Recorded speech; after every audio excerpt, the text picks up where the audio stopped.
बिहार में चुनाव के बाद लगता है कि सब कुछ बड़ा शांत है, लेकिन आप इसे ऐसे भी मान सकते हैं कि ये शांति तूफान आने की आहट भी है। आखिर ये तूफान कौन सा है? ये कैसा राजनीतिक तूफान बिहार में आने वाला है जिसे लेकर हर तरफ चर्चा हो रही है। एक और तो कहा जा रहा है कि खरमास के बाद खेला होगा। ये खेला क्या सिर्फ आरजेडी पार्टी के विधायकों के टूटने की होगी या फिर इससे ज्यादा भी बड़ा खेला होगा? क्योंकि अगर रामकृपाल यादव दावा कर रहे हैं तो ये मानिए कि कुछ ना कुछ तो होने वाला है, क्योंकि रामकृपाल यादव वो नेता रहे हैं जो लालू यादव के भी करीबी थे और अब बीजेपी के कोटे से मंत्री है। लेकिन बात इतनी भर नहीं है। कहा यह जा रहा है कि बिहार में मकर संक्रांति के बाद यानी कि 14-15 जनवरी के बाद कभी भी कैबिनेट विस्तार हो सकता है। यह पहला कैबिनेट विस्तार होगा जब राष्ट्रीय कार्यकारी अध्यक्ष नितिन नवीन बनाए गए, यानी कि नितिन नवीन के पदभार संभालने के बाद यह पहला कैबिनेट विस्तार भी है। यह भी कहा जा रहा है कि यह हो सकता है कि उन्हें जब राष्ट्रीय अध्यक्ष बना दिया जाए उसके बाद ही बिहार में कैबिनेट विस्तार है। बिहार में कुल 36 मंत्री बनाए जा सकते हैं, मुख्यमंत्री समेत।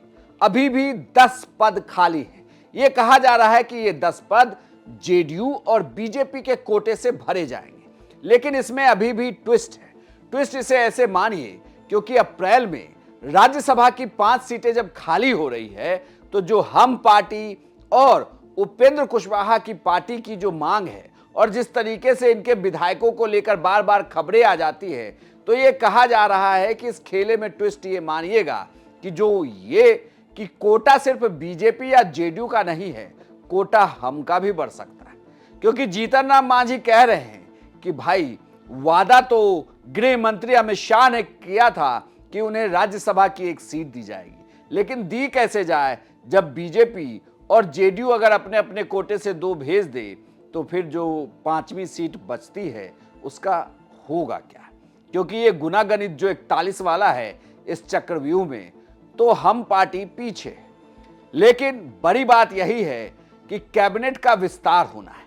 कैबिनेट विस्तार में इस बार भी ये कहा जा रहा है कि जातियों की जुगलबंदी देखी जाएगी और उसी के अनुसार मौका दिया जाएगा।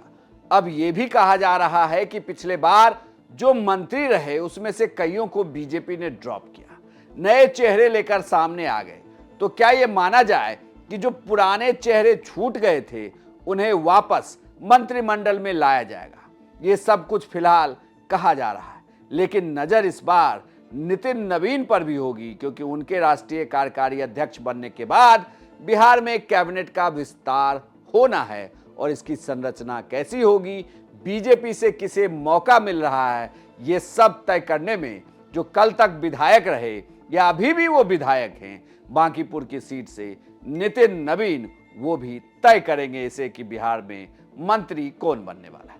आपको क्या लगता है किसका किसका इस बार भाग्य खुलेगा? अपनी राय हमें कमेंट बॉक्स में लिखकर बताएं और बिहार की तमाम खबरों के लिए आप देखते रहिए सिर्फ बिहार तक।